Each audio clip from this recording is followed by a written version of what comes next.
Ako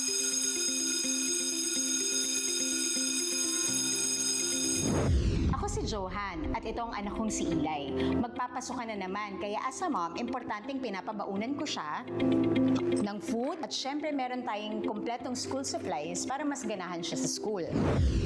Para sa mga magulang na gaya ko, i-encourage natin ang mga bata na pumasok sa school.